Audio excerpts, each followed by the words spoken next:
오늘 설교는 사실 굉장히 중요한데, 우리의 신앙생활 하는 데 있어서 굉장히 중요한데, 어떻게 하면 우리가 신앙생활을 실족하지 아니하고 우리 어떻게 하나님 앞에 온전히 갈 수 있겠는가라는 관점에서 굉장히 중요합니다.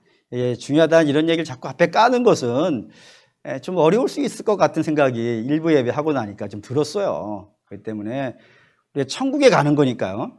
중요하겠죠. 이게 실족하게 되면 문제가 심각하겠죠. 어떤 그런 관점에서 여러분들이 좀 잘 들어주시기를 부탁을 드리겠습니다. 우선 성경을 읽잖아요. 우리가 성경을 읽을 때 어떤 특별한 능력이 필요할까요? 안 필요할까요? 사실은 이렇게 필요가 없죠. 왜냐하면 우리는 성경을 성령의 은혜 안에서 읽으니까, 성령의 조망 안에서 읽으니까 특별한 능력이 사실 필요치는 않습니다. 그럼에도 불구하고 이게 글이라는 게 문제예요. 글이기 때문에 글을 읽을 수가 있어야 되지 않겠어요. 글을 읽으려면 국어 실력이 좀 필요합니다. 어쩔 수가 없습니다.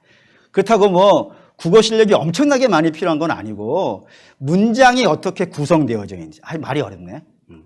주어가 뭔지, 서술어가 뭔지, 목적어가 뭔지, 이 정도는 부분에서 찾아낼 수 있어야 돼요. 그 중에서 제일 중요한 거는 주어가 뭐냐, 이게 주어가. 왜 이게 중요하냐면, 주어를 잘 못 잡아가지고 본문이 딴 데로 간단 말이에요, 이해가.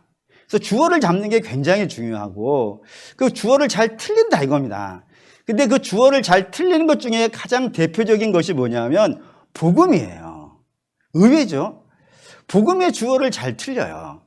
여러분들에게 질문을 하는 겁니다. 복음의 주어가 누굴까요? 라고 얘기하면 꽤 많은 분들이 예수님이라고 생각하는 경우들이 많이 있단 말이에요. 근데 복음의 주어는 예수님이 아니에요. 읽지요. 로마서 1장 1절 읽겠습니다. 예수 그리스도의 종 바울은 사도로 부르심을 받아 하나님의 복음을 위하여 택정함을 입었으니, 복음의 주어가 등장한단 말이에요. 누구의 복음이라고요? 여기서 하나님은 성자 하나님이 아니란 말입니다. 성부 하나님이에요. 성부 하나님인지를 뭘로 아느냐? 1장 2절로 안다 이겁니다. 1장 2절 읽겠습니다. 이 복음은 하나님이 선지자들을 통하여 그의 아들에 관하여 성경에 미리 약속한 것이라고요. 여기서 주어가 하나님이에요. 하나님이 선지자들을 통하여서 쭉 얘기해 왔는데 그 이야기가 뭐였다고요? 그의 아들에 관한 것. 그러니까 사도 바울은 이렇게 소리가 설명하는 거예요. 복음은 하나님의 것이고 예수님은요, 그 복음 자체예요. 그러니까 복음 자체를 자꾸 주어로 갖다 놓으니까 이게 문제가 된다 이겁니다. 그럼 여러분들 중에 이런 질문을 하실 수 있어요. 목사님, 그게 그거 아니겠습니까? 성부 하나님이나 성자 하나님이나 그게 그거 아니겠습니까? 그런 걸 따지시나요? 하시겠지만 이게 따져야 되기 때문에 그래요.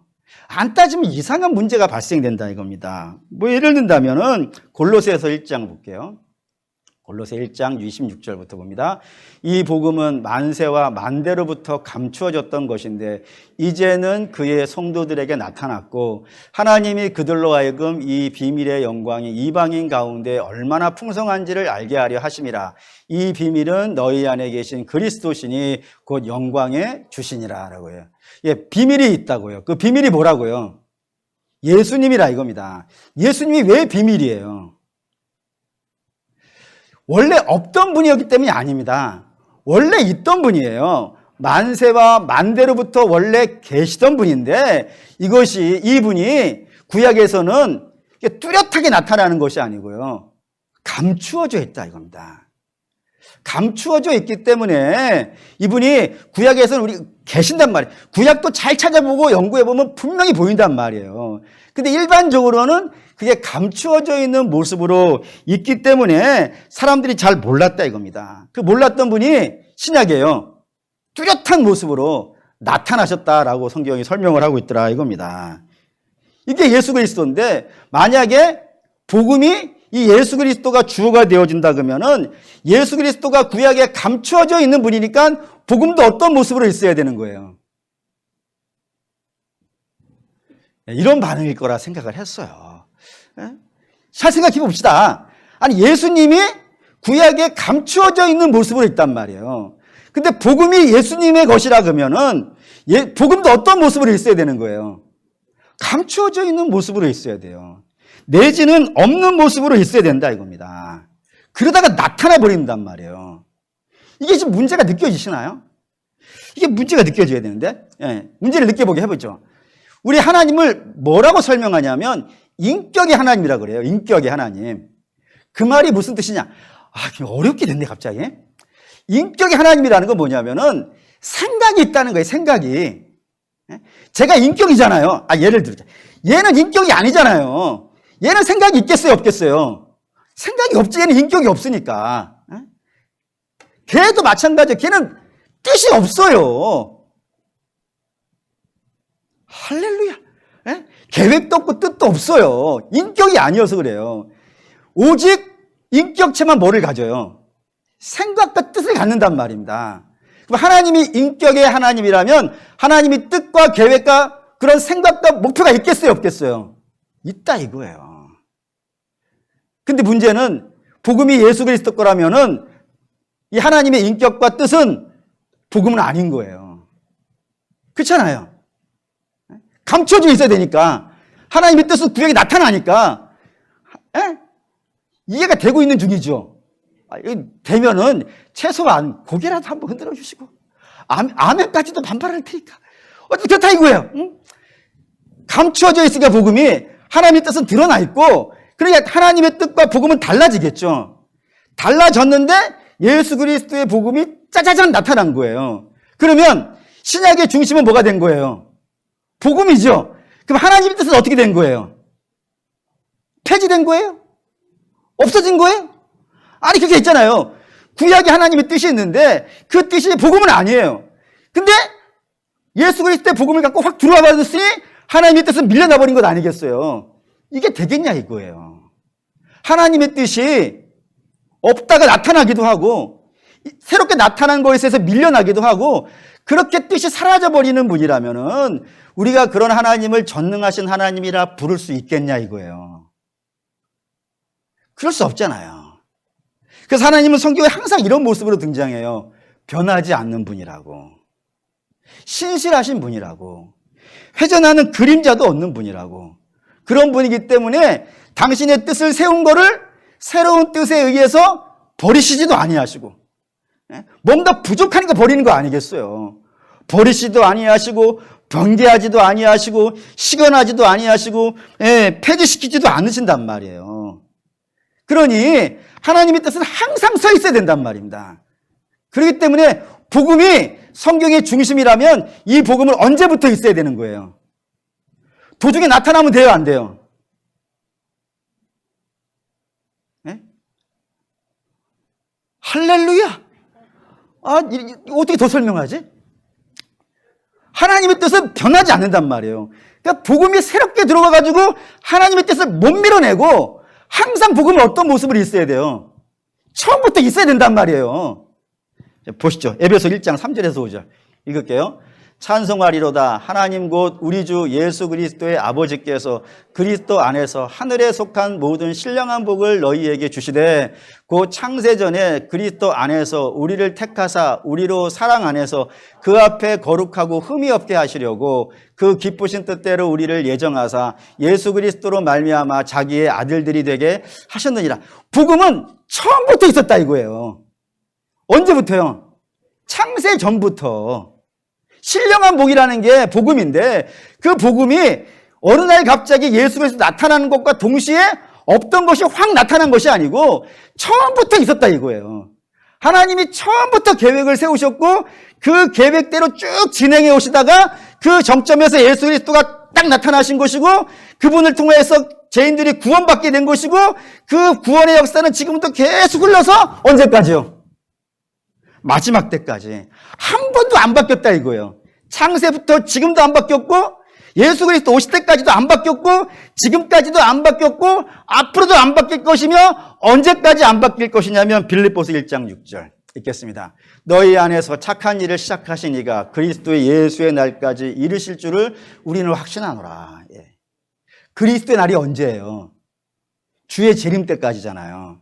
그러니까 복이라는 것이 복음이라는 것이 창세 전부터 시작해가지고 세상 마지막 때까지 한 번도 변한 적이 없다 이거예요.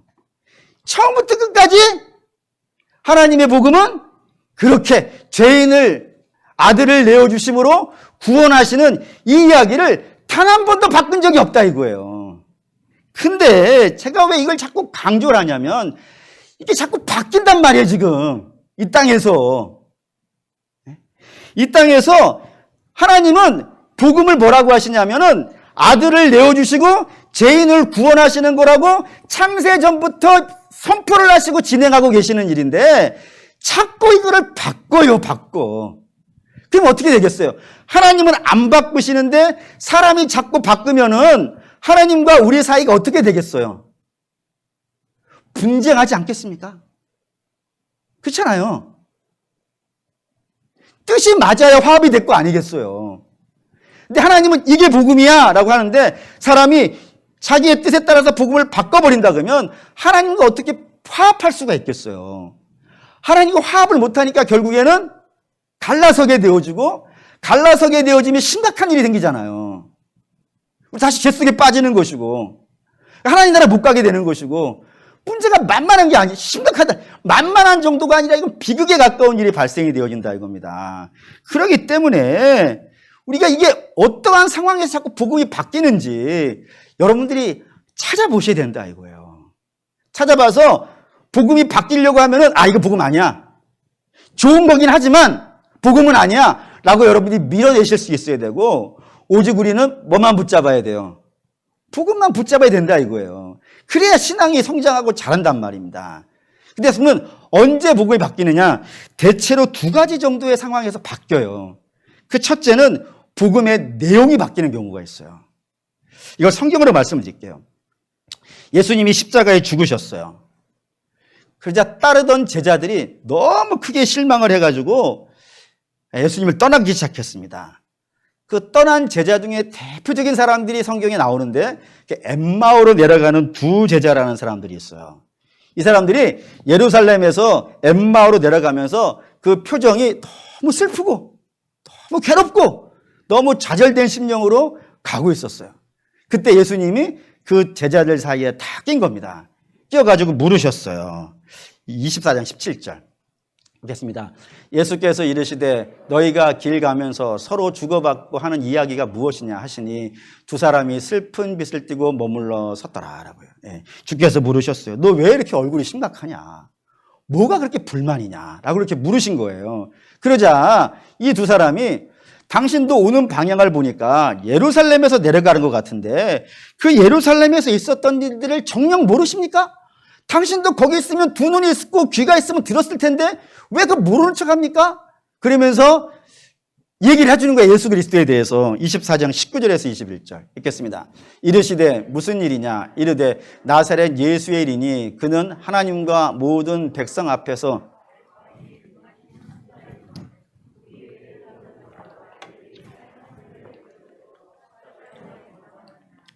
우리는 이 사람이 이스라엘을 속량할 자라 바랐노라. 이뿐 아니라 이 일이 일어난 지가 사흘이요. 이렇게 돼 있어요. 그러니까 이 제자들이 뭐라고 얘기하냐면은 우리는 이 예수 그리스도를 통하여서 우리의 문제가요 해결될 거라 믿었다고요. 어떤 문제였을까요? 이들이 로마의 식민지로 있으니까 메시아가 나타나서 로마를 깨부시고 나라를 독립시켜 줄 줄 알았어요. 또는 이들이 굉장히 가난한 시절을 살았어요. 그래서 점심때가 되었지만 먹을 것이 없어가지고 오병이어 나눠주신 거 먹어야 될 만큼 가난한 시절을 살았어요. 그래서 예수 그리스도를 말미암아서 이 가난의 문제가 해결되어질 수 있을 거라고 생각을 했어요. 또 뿐만 아니라 이 예루살렘의 권력자들이 그 권력을 갖고 율법이라는 도구를 사용하여서 백성들을 심각하게 박해를 하고 있었기 때문에 그 박해에서부터 벗어날 거라고 이들이 생각을 했어요. 또는 정권이 바뀔 거라고 생각을 했어요. 그런데 예수님이 이 중에 아무것도 안 한 거예요. 자기들이 그런 걸 기대했는데 아무것도 안 하시고 죽어버린 거예요. 그러니 우리는 실망했다 이거예요. 우리가 기대했던 걸 안 해주시니까. 그래서 지금 예수님을 떠난다 이거예요. 옛날로 돌아가겠다고요. 그 모습을 바라보면서 예수님이 너무 마음이 무너지신 것 같아요. 그래서 이렇게 말씀하셨어요. 24장 25절. 읽겠습니다. 이르시되 미련하고 선지자 말이 모든 것을 마음에 더디 믿는 자들이요. 이걸 한글 성경으로 써놓으니까 이게 좀 맛이 안 살아요. 그래서 제가 이걸 갖고 연구를 해가지고 헬라어 성경에 있는 것을 설명을 드릴게요. 여기 이제 미련하다는 말이 헬라어로 아노에토이라고 하는 단어인데, 이 아노에토이라는 말을 사전을 탁 펴서, 헬라 사전을 탁 펴가지고 거기에 이제 써놓은 걸 읽어보면 뭐라고 써있냐면 이렇게 써있어요. 놀라지 마세요. 이 무식한 자야. 이 지각 없는 자야. 여러분, 지각 없는 자는 굉장히 좀 격조가 느끼는 말이죠. 그렇잖아요. 지각 없는 자야. 이거를 격조를 탁 떨어뜨려가지고, 똑같은 말인데 격조를 딱 떨어뜨려가지고 우리가 일반적으로 쓰는 말로 바꾸면 뭐가 되겠어요? 사실 여러분들이 뭐 옆에 있는 분에게 지각 없는 자 이런 말 안 하잖아요. 저는 그렇게 해요. 이 멍청아. 그런 단어예요, 실제로 아노에토이가. 근데 문제는 여기 앞에 오라는 감탄사가 붙어 있어요. 오 아노에토이. 이게 원래 헬라어예요. 오 아노에토이. 거기서 오라고 하는 단어는 뭐냐면 에이라는 뜻이에요. 아이, 아이고 이런 뜻이에요. 그러니 이걸 붙여가지고 오 아노에토이라고 읽으면 뭐라고 번역하는 게 정상이냐면, 야, 이 멍청아! 이해되시나요? 아이, 진짜 이게, 아이, 그 몰라, 이 무식한 자. 이렇게 쓸 때 쓰는 말이 오 아노이토이예요. 얼마나 세게 얘기하시는지 몰라요. 거기에다 뒤에 이런 표현도 있어요. 하나님의 말씀을 더디 믿는 자야. 근데 저 더디라는 게 문제가 되는데, 그 더디라는 말을 우리식의 느낌이면 늦게 믿는 자. 깨달음이 늦은 자, 이런 느낌이 들잖아요. 근데 이게 헬라어로는 브라데이스라고 불리는 단어인데, 이게 무슨 뜻이냐면 아예 이해를 못한다는 뜻이에요. 그래서 주께서 야, 이 무식한 사람들아, 그걸 왜 이해를 못하냐? 내가 지금까지 얘기해 왔잖아. 복음이라는 거를 언제부터 얘기해 온 거예요? 창세 때부터 얘기해 온 거고요. 성경으로 말하면 창세기부터 이야기해 온 거란 말이에요. 그리고 모세가 이야기했고, 예언자들이 얘기했고, 그걸 계속해서 얘기해 온 거예요. 근데 그거를 거기서만 끝난 것이 아니라 예수 그리스도께서도 오셔가지고 복음에 대해서 이야기했단 말이에요. 얼마나 많이 얘기했냐면 귀에 못이 박힐 정도로 이야기를 했다고요. 그런데도 불구하고 이 엠마오로 내려가는 제자들은 복음을 뭘로 이해했다고요? 자기의 인생 정도라고 해야 했단 말이에요. 그래서 주께서 한번 세게 얘기해 놓고 복음을 설명하세요. 24장 26절 읽겠습니다. 그리스도가 이런 고난을 받고 자기 영광에 들어가야 할 것이 아니냐 하시고, 야, 이때까지 얘기했잖아. 복음이 뭐야? 창세 때부터 여인의 아들이 이 땅에 와가지고 물려 죽는 거라고 얘기했잖아. 계속 얘기했잖아. 메시아가 와가지고 죄인들의 손에 팔릴 거라고, 고난 받을 거라고, 그래서 죽을 거라고, 그래야 너희들이 구원을 받는다고. 이거 창세기 때부터 계속 이야기한 거야. 귀가 못이 박히도록 얘기한 거야. 근데 왜 못 알아들여 지금까지? 왜 자꾸 복음을 딴 걸로 바꿔, 세상의 것으로? 세상이 헛된 것으로 왜 자꾸 복음을 대체해가지고 그거 안 됐다고 실망하고 떠나고. 아니, 처음부터 복음은 그게 아니었어. 처음부터 복음은 아들이 죽는 거야, 아들이 죽는 거. 그래야 너희가 살아. 이걸 수도 없이 얘기했는데 왜 아들 죽었으니까 당연히 기뻐해야 되지 않냐, 그 복음대로 됐으니까. 근데 왜 복음대로 됐는데 너희는 실망하냐 이거야. 얼마나 화가 나시는지 아시겠죠. 근데 이게 복음을 대체한다는 것이 사실 굉장히 심각한 거예요. 왜냐하면 이게 세례 요한도 그런 일을 저질렀어요. 여러분, 세례 요한이라고 하는 사람은 보통 사람이 아닙니다. 이거 볼게요. 누가복음 7장 28절 읽을게요. 내가 너희에게 말하노니 여자가 낳은 자 중에 요한보다 큰 자가 없도다. 그러나 하나님의 나라에서는 극히 작은 자라도 그보다 크니라 하시니라고요. 요한을 여자가 낳은 자 중에 제일 큰 자라고 했어요. 여자가 낳은 자 대충 한번 생각해 보시죠. 아브라함이 여기 여자가 낳은 자죠. 모세도 여자가 낳은 자이고, 여호수아나 뭐 다윗이나 이사야나 예레미야나 이런 사람들 다 성경이 어마어마한, 엘리야라든가 다 어마어마한 사람들이잖아요. 근데 그 사람들보다 세례 요한이 더 낫다라고 하시는 거예요. 왜 그럴까요? 세례 요한이 뭘 했길래요? 뭐 솔로몬 같이 성전을 지어봤어요? 다윗처럼 전쟁에서 승리를 해봤어요? 아브라함처럼 뭐 믿음의 시작을 해봤어요? 모세처럼 이스라엘 백성들을 출애굽을 시켜봤어요? 뭐를 했길래요? 그러니까 능력의 문제가 아닌 거예요, 이거는. 세례 요한이 여자가 낳은 자 중에서 제일 크다라고 한 것은 세례 요한 이전에는 이런 역할을 맡아본 사람 자체가 없어서 그래요. 그러니까 세례 요한은 정말 특별한 역할을 맡았어요.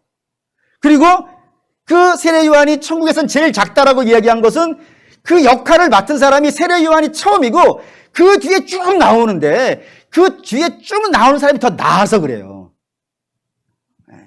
그 뒤에 나오는 사람이 누구겠어요? 저와 여러분이에요. 목사님, 지금 우리가 세례 요한보다 나아요? 나아요. 그 이유를 설명드릴게요. 세례 요한은 어떤 역할을 맡은 사람이냐면 요한복음 1장 29절부터 읽겠습니다. 이튿날 요한이 예수께서 자기에게 나오심을 보고 이르되 보라 세상 죄를 지고 가는 하나님의 어린 양이로다. 내가 전에 말하기를 내 뒤에 오는 사람이 있는데 나보다 앞선 것은 그가 나보다 먼저 계심이라 한 것을 이 사람을 가리킴이라. 나도 그를 알지 못하였으나 내가 와서 물로 세례를 베푸는 것은 그를 이스라엘에 나타내려 함이라 하니라. 요한이 또 증언하여 이르되 보라 내가 보매 성령이 비둘기같이 하늘로부터 내려와서 그의 위에 머물렀더라. 나도 그를 알지 못하였으나 나를 보내어 물로 세례를 베풀라 하신 그이가 나에게 말씀하시되 성령이 내려서 누구 위에 있는지 머무는 것을 보거든 그가 곧 성령으로 세례를 베푸시는 이인 줄을 알라 하셨기에. 나 줄을 몰랐다. 나는 메시아가 누군지 모른다가 두 번이나 쓰잖아요. 그런데 하나님께서 세례 요한에게 내가 성령으로 그 비둘기같이 머리 위에 쫙 내려오는 일을 보거든 그가 누구라고요? 그가 메시아라고. 그걸 누구에게 얘기하라고요? 백성들한테 그거를 얘기하라. 이런 역할을, 복음에 대한 증언자의 역할을 맨 처음 맡은 사람이 누구였다는 거예요? 그게 세례 요한이에요. 그러니까 그 이전에는 예수 그리스도가 이분이 예수님이야 라고 이야기한 사람이 있어요, 없어요? 없어요. 감추어져 있던 분이니까 아무도 그 역할을 한 적이 없어요. 세례 요한이 첫 번째였는데 세례 요한보다 우리가 낫다는 것은 우리는 예수님의 은혜를 엄청나게 받았죠. 십자가를 봤으니까. 세례 요한은 거기까지는 안 갔단 말이에요. 그러니 세례 요한보다 우리가 나아요. 할렐루야. 어쨌든 세례 요한은 예수님 당시까지만 해도 여자가 낳은 자 중에 제일 예수님을 증언하기로 되어진 이분이 바로 우리를 구원하러 오신 예수님이야 라고 선포하는 역할을 맡은 사람이란 말입니다. 근데 이 사람이 헷갈려요. 헷갈려가지고 이런 이야기를 합니다. 마태복음 11장 1절에서 3절 읽겠습니다. 예수께서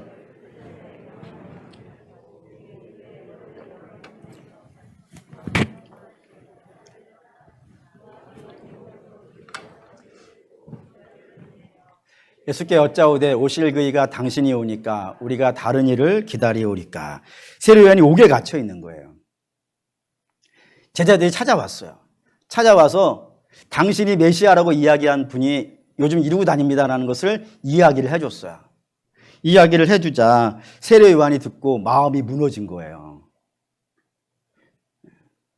왜 마음이 그가 무너지냐면 내가 기대했던 메시아가 있어요.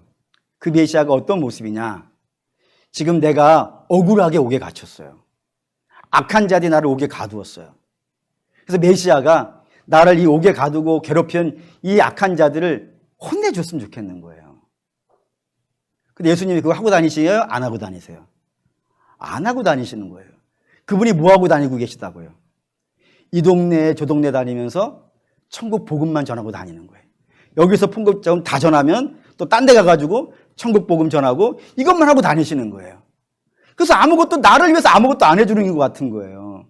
그러자 세례 요한이 예수님께 묻는 겁니다. 당신이 진짜입니까? 진짜 메시아가 맞습니까? 우리가 다른 메시아를 기다려야 됩니까? 라고요. 그래서 예수님이 이렇게 말씀하세요. 마태복음 11장 4절에서 5절 읽겠습니다. 예수께서 대답하여 이르시되 너희가 가서 듣고 보는 것을 요한에게 알리되 맹인이 보며 못 걷는 사람이 걸으며 나병 환자가 깨끗함을 받으며 못 걷는 자가 들으며 죽은 자가 살아나며 가난한 자에게 복음이 전파된다 하라라고요. 이게 메시아의 증거예요. 내가 요구하고 있다라는 것을 가서 이야기하라고요. 근데 여러분 이거를 병 고치는 능력 이 정도로 이해하시면 안 돼요. 이 원래 구약에 나와 있는 예언이에요. 이사야 35장 읽겠습니다.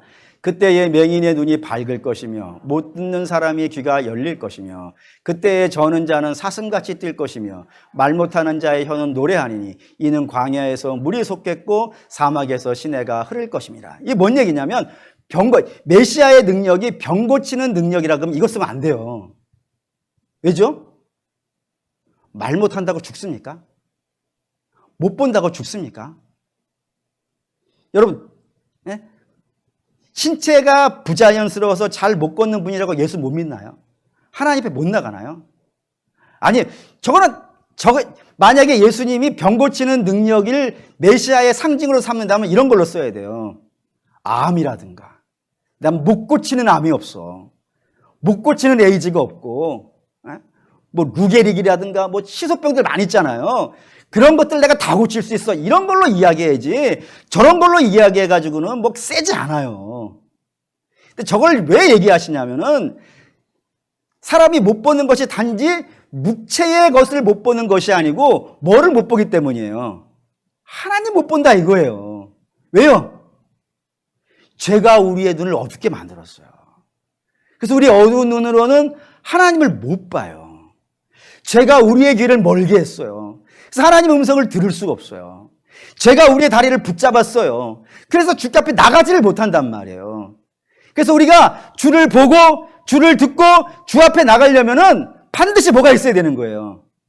죄사함이 있어야 된단 말이에요. 그 죄를 사하려면 어떻게 해야 되겠어요? 아들이 죽어야 되는 거예요. 그러니까 처음부터 그랬어요. 복음은. 처음부터 아들이 죽어야 우리가 하나님을 보고 하나님을 듣고 하나님 앞에 나갈 수 있다라고. 그때부터도 계속 이야기해온 것인데 너희는 왜 아직도 그러고 있냐 이거예요. 자꾸 인생의 문제를 해결하는 것을 어찌 자꾸 복음이라고 생각해가지고 그 문제 해결해 주지 않았다고 해가지고 당신이 정말 메시아 맞습니까? 라고 묻고 있냐 이거예요. 주께서 안타깝다 이겁니다. 그래서 마태복음 11장 6절 있죠. 누구든지 나로 말미암아 실족하지 아니하는 자는 복이 있도다라고요. 나를 보고 실족하지 않. 지금 이 사람들 다 왜 실족하고 있는 거예요? 자기가 기대하는 게 있는 거예요. 그 기대하는 것이 이 땅에 있는 문제들이라고요. 이 문제 해결해 주면 메시아고 이 문제 해결해 주지 않으면 메시아 아니고 나를 배고픈 데에서 건져주면 메시아고 그걸 안 해주면 메시아 아니고 이런 것들로 계산하고 있었기 때문에 예수님은 그걸 안 해줬기 때문에 나 메시아 아닙니다라고 떠나버리고 있더라 이겁니다. 근데 이게 어제 오늘 이야기가 아닌 거예요. 지금도 그러잖아요. 지금도 가난해진 사람이 예수 믿고 부자 되면 그때서야 그게 그렇게 해주는 분이 메시아입니까?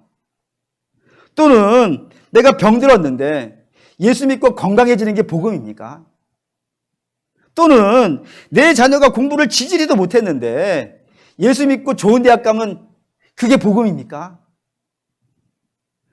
붕해 같은 거 그런 거 많이 하죠.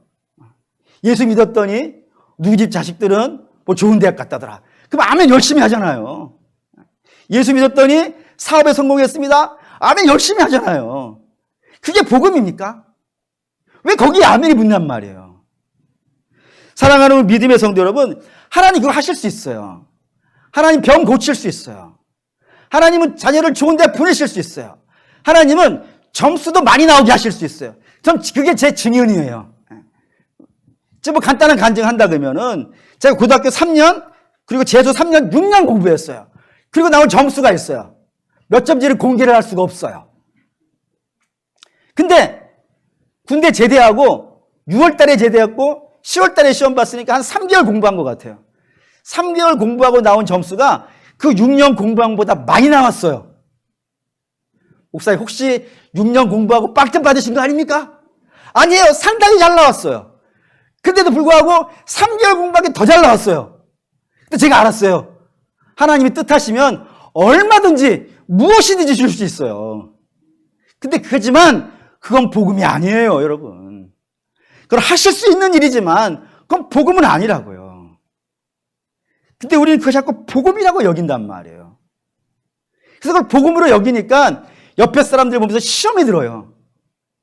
하나님이 저 사람은 들어주는데 왜 저는 안 들어주세요? 저 사람은 저거 똑같이 교회에서 봉사했는데 저 사람은 어떻게 사업에 성공하고 나는 사업에 성공 안 해요. 주님, 제가 헌금을 저 사람보다 조금 내가지고 제 병을 안 고쳐주시는 거예요? 라고 하면서 다 시험 걸리는 거예요. 여러분, 하나님이 그걸 하실 때는 그게 필요하면 하시는 것이고 필요치 아니하면 안 하실 수 있는 거예요. 언제 필요한 거예요? 교회에 덕이 되고 여러분들에게 덕이 되면 하나님 뭐든지 하실 거예요. 근데 그것이 꼭 덕이 된다고 볼 수 없잖아요. 좋은 대학 가는 것이 꼭 덕이 되던가요? 그리고 좋은 대학 가서 나쁜 일 하는 사람이 얼마나 많아요. 건강하면 좋지요, 당연히. 근데 사고 치는 사람 중에 건강한 사람이 사고 치지 병든 사람이 사고 치던가요? 우리 사회를 힘들게 하는 사람들이 아픈 사람들인가요? 건강한 사람들인가요? 그게 꼭 좋은 게 아니란 말이에요. 우리 하나님 좋은 것 모든 사람에게 다 주시는 거예요, 복음은. 근데 모든 사람에게 안 주시는 걸 갖고 그걸 복음이라고 여기니까 그것 때문에 실족해요. 믿음을 못 간단 말이에요. 오히려 옛날로 돌아가 버리잖아요.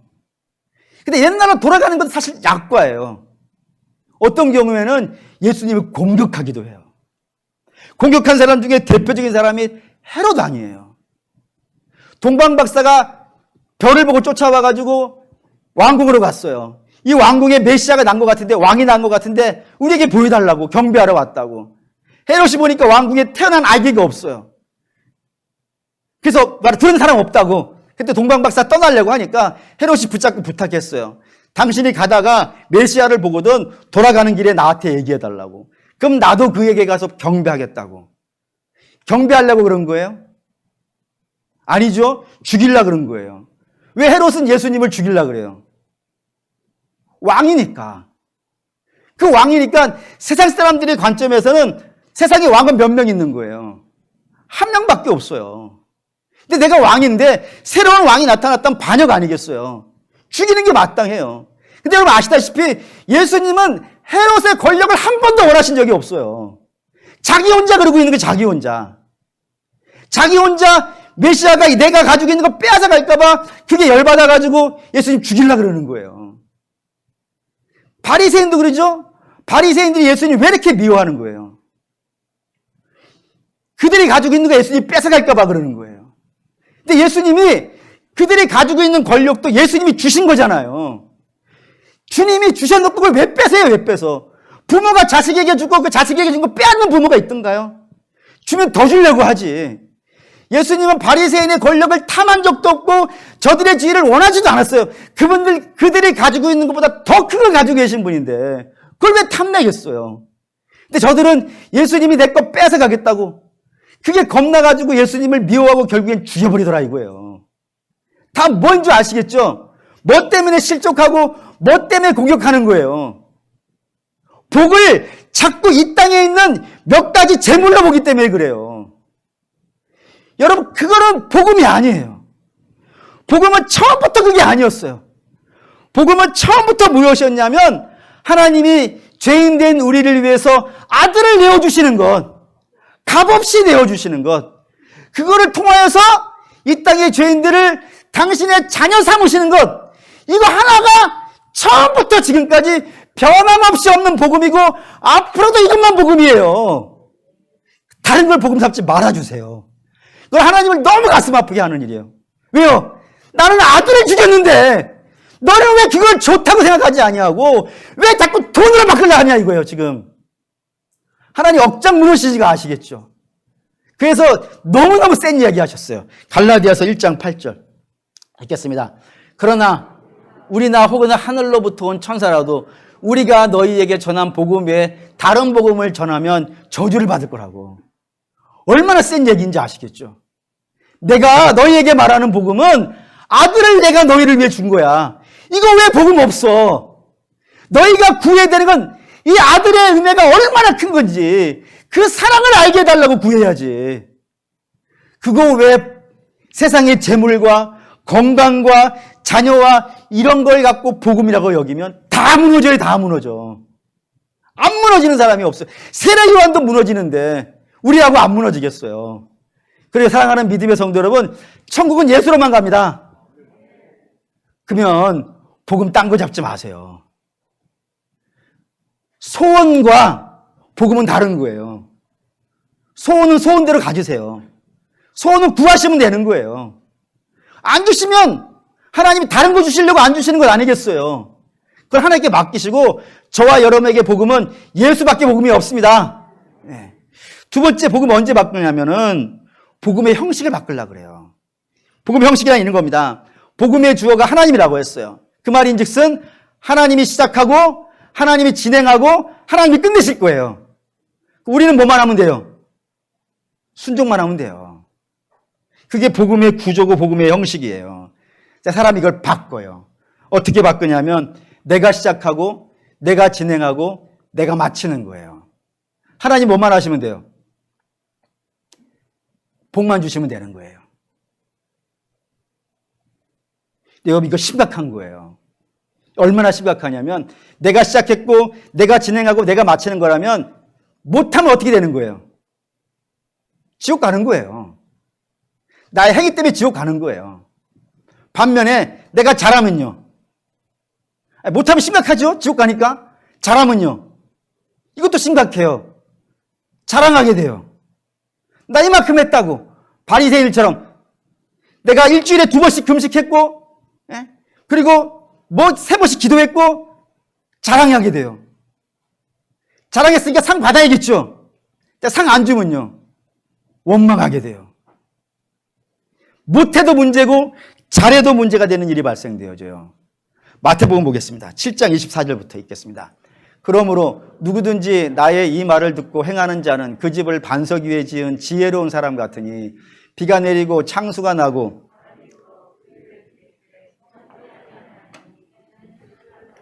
까닭이요 나의 이 말을 듣고 행하지 아니하는 자는 그 집을 모래 위에 지은 어리석은 사람 같으니라. 비가 내리고 창수가 나고 바람이 불어 그 집에 부딪힘에 무너져 그 무너짐이 심하니라. 여기에 반석이 있고 집이 있어요. 반석은 우리 주 예수 그리스도입니다. 할렐루야. 지은 집은요 나의 행위예요. 그런데 바람이 불고 비가 오고 창수가 났을 때 무너지는 건 어디가 무너지더라고요? 집을 어떻게 지었느냐로 무너지는 게 아니라 이거예요. 집은 1층으로 지을 수 있고 2층으로 지을 수 있고 뭐 롯데타워 같이 지을 수도 있고 뭐 어마어마한 집 지을 수 있어요. 근데 그런 걸로 무너지지 않는다고요. 뭘로 무너진다고요? 그 집이 반석 위에 있느냐 반석 위에 없느냐 그걸로 무너진다고요. 이걸 오해하지 않으셨으면 좋겠어요.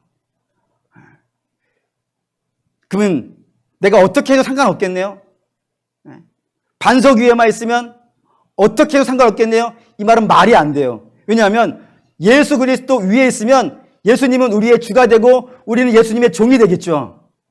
그럼 예수님이 주 됐으니까 종을 어떻게 하겠어요? 간섭하겠죠. 똑바로 못하면 어떻게 하겠어요? 혼나요. 뭐 엄하게 혼날 수도 있어요. 거의 죽일 만큼 혼날 수도 있어요. 그래 똑바로 할 수밖에 없어요. 반석 위에 있으면 똑바로 할 수밖에 없어요. 문제는 반석 위에 없으면이에요. 반석 위에 없으면. 반석 위에 없는 사람은 그가 뭐 흔히 세상에서 말하는 부처 옆구리 뼈로 만든 사람이라고 또 무너진단 말이에요. 안 된단 말이에요.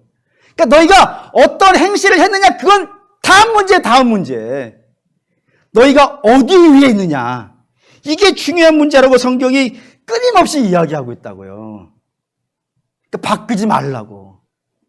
성경이 이렇게 썼어요. 갈라디아서 에베소서 2장 8절에서 9절 읽겠습니다. 너희는 그 은혜에 의하여 믿음으로 말미암아 구원을 받았으니 이것이 너희에게서 난 것이 아니요 하나님의 선물이라. 행위에서 난 것이 아니니 이는 누구든지 자랑하지 못하게 함이니라 라고요. 너희에게서 나온 거 아니라고. 복음은 너희에게서 나온 것이 아니라 누구에게서 나왔다고요? 하나님에게서 나왔다고요. 내가 한다 이거예요. 그러니 너희가 행위 때문에 구원받는 것 아니에요. 잘했으면 칭찬은 받아요. 하나님께 칭찬은 받지만 그것 때문에 구원받는 건 아니고, 여러분들이 못했다 해가지고 버림받지 않아요. 대신 겁나게 혼날 거예요. 혼나는 것과 버리는 건 다른 거예요, 여러분. 그러니까 우리 철저히 어디 위에 있어야 된다는 거예요. 예수님 위에 있어야 된다고요. 그게 구원의 근거라고 성경이 이야기한단 말입니다. 그 구원의 근거에 너도 넣지 말고 너의 행위도 넣지 말고 아무것도 들어갈 자리가 없어요. 성경이 그렇게 이해한다 이겁니다. 그런 말씀의 결론을 내리겠습니다. 복음은 하나님의 것이에요. 언제부터요? 창세 전부터 그랬고 지금도 그렇고 앞으로도 그럴 거예요. 그러니 내 마음대로 죄사함이 아니라 세상 영광으로 복음 바꾸지 마세요. 절대로. 세상에 영광 하나도 없어도 그 심령 안에 복음의 기쁨이 넘치는 사람들이 세상에 얼마나 많은데요. 복음은 오직 예수 그리스도, 그분이 우리를 위해 죽으신 이 하나님의 계획이에요. 뿐만 아니라 여러분의 행위에다 복음 둬가지고 여러분이 잘하면 교만해지고 여러분이 못하면 실망하고 이렇게 가지 마세요. 헷갈리시면 무조건 십자가 보시라 이거예요. 아들을 죽여놓고 구원시킨 거예요. 이거 어떻게 버려요? 혼내지. 그러니 여러분 헷갈리지 마시고 오직 예수님께 복음 두십시오. 그래서 우리는 오직 예수예요. 오직 예수. 그 오직 예수가 우리의 복음이고 이 복음을 누가 시작했다고요? 하나님이 시작했으니까 절대 바뀌지 않아요. 그럼 여러분들 바꿔서 이 복음에다가 굴종하시는 여러분 되시기를 주의 이름으로 축원합니다. 아멘.